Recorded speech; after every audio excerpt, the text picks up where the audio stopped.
One guys, कैसे आप सब? आई होप सब अच्छे होंगे। लास्ट वीडियो में मैंने आपको समझाया था कीवर्ड क्या होते हैं। ओके, कीवर्ड के साथ मैंने आपको एक मैंने आपको समझाया था कीवर्ड्स एंड लेटर्स होते क्या है। ओके, आज मैं इस टोकन कीवर्ड में आज आपको बताऊंगा ऑपरेटर्स होता क्या है। ओके, देखिए और कौन कौन से हमारे ऑपरेटर्स होते हैं। ओके, किसी भी कंप्यूटेशनल वर्क को करने के लिए हमें ऑपरेटर्स की नीड होती है। Okay, like calculations. ओके, जैसे मैथ में हम कैलकुलेशन करते हैं। ओके, इसी तरह लैंग्वेज के अंदर भी या उसके अंदर कंप्यूटेशंस इक्वेशंस होती हैं। ओके, अब उन इक्वेशंस को परफॉर्म करने के लिए हमें ऑपरेटर्स की नीड होती है। ओके, ऑपरेटर्स की नीड होती है। अब देखिए आपके सामने ये सारे हमारे ऑपरेटर्स हैं। ओके, फर्स्ट ऑपरेटर आपका है अरिथमेटिक ऑपरेटर। क्या? Arithmetic operator. Okay, arithmetic operator के अंदर आपके ये प्लस होता है, माइनस होता है, मल्टीप्लाई होती है, डिवाइड होता है, और में कुछ ऑपरेटर्स ऐसे होंगे जो आप नहीं जान पाओगे। ओके, तो आपको पता नहीं होगा उसके बारे में, बट हम थोड़ा अभी आपको ऑपरेटर्स का बता, तो हम वन बाय वन ऑपरेटर्स का पढ़ेंगे। ओके, उनमें कौन कौन से ऑपरेटर्स कौन कौन से होते हैं। ओके, हम उनसे क्या ऑपरेशन परफॉर्म कर सकते हैं। ओके, तो ये अरिथमेटिक ऑपरेटर्स के अंदर आपका प्लस होगा, माइनस होगा, सब्ट्रैक्शन होगा, मल्टीप्लाई होगा, डिवाइड होगा। ये आपका होता है, इसको बोलते हैं हम एक्सपोनेंशियल। क्या बोलते हैं? एक्सपोनेंशियल। इसको बोलते हैं एक्सपोनेंशियल पावर। ओके, और ये आपका होता है फ्लोर डिवीजन। क्या होता है? Floor division. इसको बोलते हैं फ्लोर डिवीजन। क्या होता है? फ्लोर डिवीजन होता है। ओके, और ये आपका होता है रिमाइंडर। क्या होता है? रिमाइंडर। ये हमारे ऑपरेटर्स होते हैं, सारे के सारे हमारे अरिथमेटिक ऑपरेटर्स हैं। ओके, इस वीडियो में आपको ये समझना है कि हमारे इस टोकन के अंदर कौन कौन से ऑपरेटर्स हमारे आते हैं। ओके, तो मैं आपको वन बाय वन एक्सप्लेन करके आपको बताऊंगा। ओके, रिलेशन ऑपरेटर देखिए, less than, greater than, less than, equal, not equal and equal. Okay, ध्यान रखना रिलेशनल ऑपरेटर्स में एक्चुअली होते क्या, हम रिलेशन को शो कराते हैं। ओके, जैसे एक वैल्यू दूसरी वैल्यू के साथ छोटी है, मतलब वैल्यू कंपेयर करते हैं, तो या तो उसके इक्वल होगी या फिर उससे लेस होगी, या फिर उसके इक्वल नहीं होगी या उससे लेस हो सकती है। ओके, तो उस कंडीशन में हमेशा रिलेशन ऑपरेटर यूज होता है। वहां से केवल आपकी दो ही वैल्यू रिटर्न हो सकते हैं, आइदर ट्रू और फॉल्स। ध्यान रखना, रिलेशनल के अंदर केवल दो ही कंडीशन होते हैं, जो दो ही वैल्यू आपकी रिटर्न होती है, ट्रू एंड फॉल्स। ओके, या तो कंडीशन ट्रू होगी या फिर कंडीशन फॉल्स होगी। ओके, ना उसके बाद देखिए थर्ड लॉजिकल ऑपरेटर। क्या है? Logical operator. ये हमारे तीन लॉजिकल ऑपरेटर हैं, और, एंड और नॉट। ये हमारे लॉजिकल ऑपरेटर तीन होते हैं यहाँ पर, और होता है, एंड होता है और नॉट होता है। शॉर्ट हैंड, तो यहाँ पे एक ऑपरेटर है जो अदर लैंग्वेज में नहीं है, तो यहाँ पे ऑपरेटर बना रखा है इन्होंने, शॉर्ट हैंड असाइनमेंट ऑपरेटर इसको बोलते हैं। इसको बोलते हैं short hand assignment operator. Okay, क्या होता है देखिए, तो यहाँ पर आपको दिखाई दे रहा होगा कि ऑपरेटर्स के बाद इक्वल लगा हुआ है। देखिए, माइनस के बाद इक्वल लगा हुआ है, मल्टीप्लाई के बाद इक्वल लगा हुआ है, डिवाइड के बाद इक्वल लगा हुआ है। ओके, एक्सपोनेंशियल के बाद इक्वल लगा हुआ है, और रिमाइंडर के साथ इक्वल लगा हुआ है। देखिए, जो भी अरिथमेटिक ऑपरेटर थे सारे, अब देखिए ध्यान से समझना, जो भी हमारे अरिथमेटिक ऑपरेटर थे, एक्चुअल में एक असाइनमेंट ऑपरेटर ऐड हो गया। क्या हो गया? असाइनमेंट ऑपरेटर, मतलब इक्वल। ये शॉर्ट हैंड है, इसको शॉर्ट हैंड बोलते हैं। देखिए, सब में आपको इक्वल दिखाई दे रहा होगा। ओके, सब में आपको इक्वल दिखाई दे रहा होगा। ओके, ना उसके बाद देखिए मेंबरशिप ऑपरेटर कौन कौन से हैं यहाँ पर, इन और नॉट इन, इन और नॉट इन। देखिए, अगर हमारी कोई वैल्यू है, मुझे चेक करने की, वो स्ट्रिंग में एडजस्ट करते नहीं करते, तो उसके लिए मैं यूज करूंगा इन और नॉट इन। जैसे देखिए, ए इन बी, ए बी में है, मतलब ए में जो भी वैल्यू है क्या वो बी में है, तो उसके लिए हम मेंबरशिप ऑपरेटर यूज करेंगे जो मेंबर बताता है। ओके, यदि वो उसमें एडजस्ट करते तो ट्रू रिटर्न करेगा, अदरवाइज फॉल्स रिटर्न करेगा। उसके बाद देखिए लास्ट हमारा आइडेंटिटी ऑपरेटर, क्या है? Identity operator. देखिए इज और इज नॉट, ये भी ट्रू और फॉल्स रिटर्न करेंगे। अगर आपकी एज है, मतलब दो वैल्यू सेम है तो ट्रू करेगा, और दो वैल्यू इक्वल नहीं है तो फॉल्स रिटर्न करेगा। ओके, ये हमारे ऑपरेटर्स हैं। तो अब इसके बाद हम one by one in operators को थोड़ा ब्रीफली पढ़ते हैं। ओके,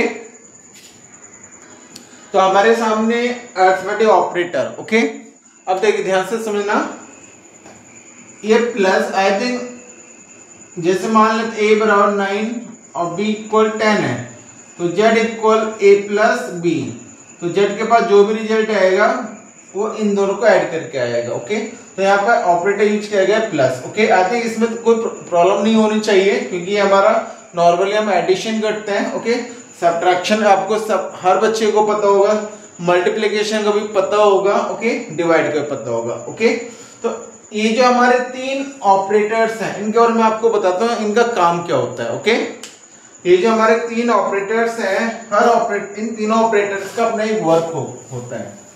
क्या होता है? देखिए ध्यान से, जैसे यहाँ पर देखिए फर्स्ट एक्सपोनेंशियल,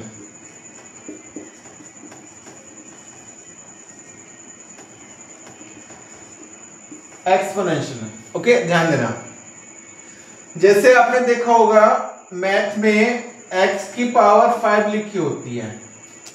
मैथ में क्या लिखा होता है? x की पावर 5 या x की पावर n, या तो x की पावर 5 होगा या फिर x की पावर n, मतलब कुछ भी वैल्यू हो सकती है।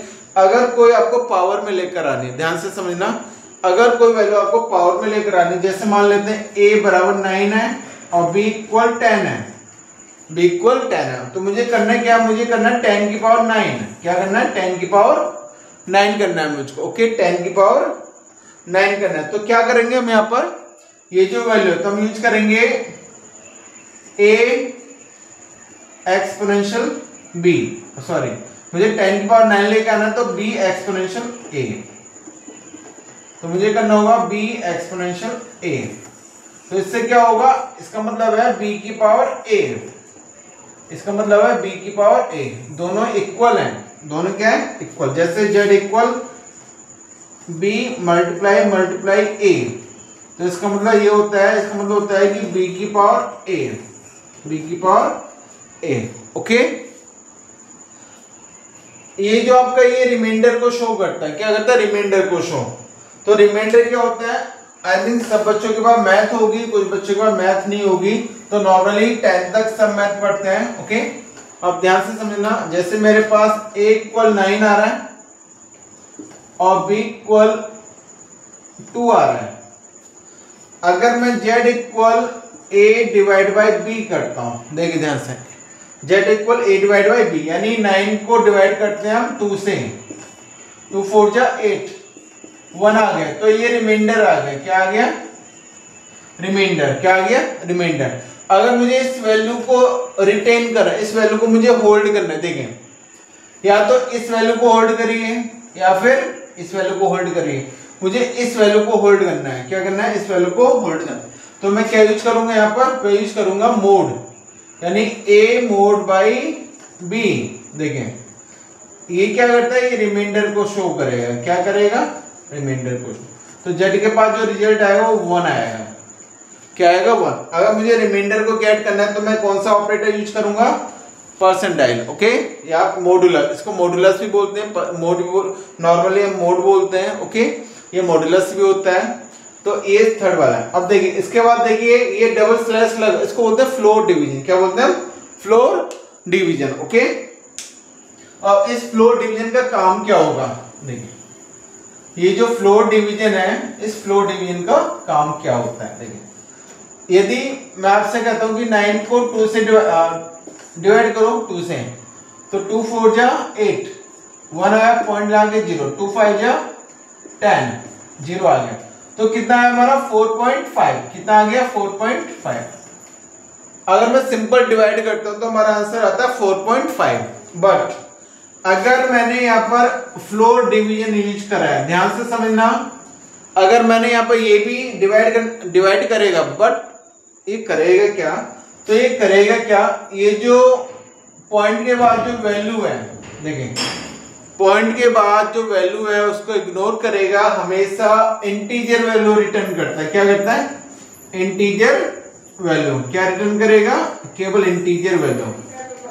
Floor division always return integer value, return integer value. ये पॉइंट याद रखना, ये इंपोर्टेंट पॉइंट है कि फ्लोर डिवीजन हमेशा इंटीजर वैल्यू को रिटर्न करता है। ओके, बट जो सिंपल डिवीजन होता है, देखिए दोनों में डिफरेंस भी पूछा जाता है बोर्ड एग्जाम में। अगर सिंपल डिवाइड करते हैं हम तो नॉर्मल उसमें फ्लोट वैल्यू रिटर्न करता है। ध्यान रखना, फ्लोट वैल्यू रिटर्न करता है। अगर कंप्लीटली डिवाइड हो रहा है 4 आगे तो रिजल्ट आएगा 4.0। क्या आएगा? 4.0। तो हमेशा याद रखना सिंपल डिवीजन हमेशा फ्लोट डिवीजन को फ्लोट वैल्यू को रिटर्न करता है, फ्लोट डिवीजन हमेशा इंटीजर वैल्यू को रिटर्न करता है। ये करता है हमेशा इंटीजर वैल्यू को रिटर्न, ये हमेशा करेगा इंटीजर वैल्यू को रिटर्न। ओके, आई होप आपको ये समझ आया होगा। अरिथमेटिक ऑपरेटर्स में सारे ऑपरेटर समझ आए होंगे आपको कि ये ऑपरेटर क्या काम करता है, ये ऑपरेटर हमारा क्या काम करता है, ये ऑपरेटर हमारा क्या वर्क करता है। ओके, इंपोर्टेंट क्या है इसमें, इनमें डिफरेंस पूछा जाता है। सिंपल डिवीजन फ्लोट डिवीजन में डिफरेंस क्या है? सिंपल डिवीजन जो होता है सिंपल डिवीजन जो करेगा वो हमेशा फ्लोट वैल्यू रिटर्न करेगा, हमेशा फ्लोट वैल्यू रिटर्न करेगा। बट जो फ्लोट डिवीजन होता है वो हमेशा इंटीजर वैल्यू को रिटर्न करता है, हमेशा इंटीजर वैल्यू को रिटर्न करता है। ओके, और ये जो मोड है हमारा, ये हमेशा रिमाइंडर को गेट करेगा, हमेशा रिमाइंडर को गेट करेगा। ओके, तो नेक्स्ट ऑपरेटर पढ़ते हैं। ओके, अब पढ़ेंगे हम relational operator. Okay, relational operator देखिए सामने मैंने लिखे हुए कुछ ऑपरेटर्स लिखे हुए। Okay, less than, greater than, equal, less than equal, not equal and double equal. Okay, देखिए ये लेस देन, जैसे मान लेते हैं कि a इक्वल 9, b इक्वल 5। अगर मैंने z इक्वल किया कि a less than b, a less than b। अब देखो a की वैल्यू क्या हमारी 9 है और b की वैल्यू 5 है, तो क्या 9 5 से छोटा है? नहीं है, क्योंकि यहाँ मैंने ऑपरेटर यूज किया हुआ है लेस देन वाला। ओके, तो ये रिटर्न क्या करेगा? या तो ट्रू रिटर्न करेगा या फिर फॉल्स रिटर्न करेगा। ओके, अगर लेस देन है तो ये z की वैल्यू ट्रू आएगी, अगर ग्रेटर देन है तो इसकी वैल्यू फॉल्स आएगी। ओके, नाउ ये वाला देखिए ऑपरेटर इस तरह हमारा ग्रेटर देन है, लेस देन इक्वल, या तो हमारी वैल्यू लेस देन हो या फिर इक्वल हो, या तो हमारी वैल्यू ग्रेटर हो या फिर इक्वल हो। अब देखिए इन दोनों का समझना आपको, ये हमारे कॉमन जो हम डेली लाइफ में यूज करते हैं, इसको भी हम यूज करते हैं, बट इसको लैंग्वेज में किस तरह यूज करेंगे देखिए। तो जैसे मैंने यहाँ पर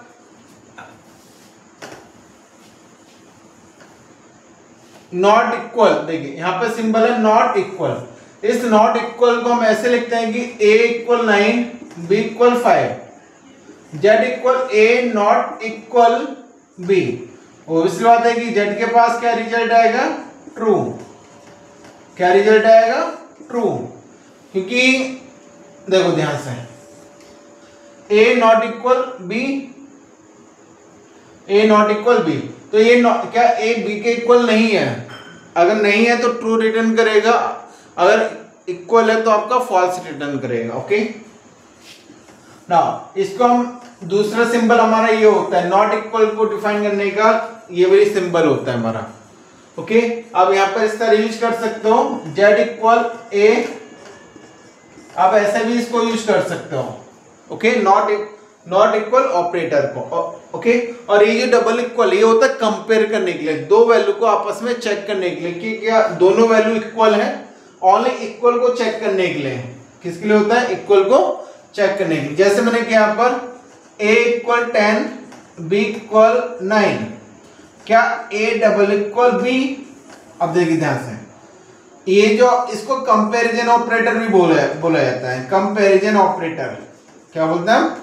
कंपैरिजन ऑपरेटर भी बोलते हैं। ओके, ये दोनों वैल्यू को कंपेयर करेगा, ओनली वैल्यू को कंपेयर करेगा, डेटा टाइप को कंपेयर नहीं करेगा। रिमेंबर दिस, ये वैल्यू को कंपेयर करेगा a डबल इक्वल b, ये हमारा कंपैरिजन ऑपरेटर ये वैल्यू को कंपेयर करता है। ओके, ध्यान रखने, वैल्यू को कंपेयर करेगा, उसके डेटा टाइप को कंपेयर नहीं करेगा। ओके, आई थिंक आपको ये समझ आए होंगे। ये हमारे ऑपरेटर्स, जिनमें हमारे ये दो हमारे ऑपरेटर ऐसे थे जिनको थोड़ा समझना था, बाकी हमारे कॉमन है जिनको हम डेली यूज करते हैं। ओके,